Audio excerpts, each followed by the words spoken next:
Ваш образ может сливать продажи. 3 признака. Признак номер 1. У вас нейтральные цвета, глазу просто не за что зацепиться.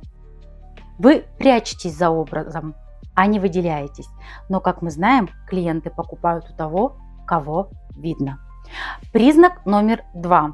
Ваш чек гораздо дороже, чем ваш образ. Если вы хотите продавать на повышенный чек, подтяните свой образ до этого же уровня.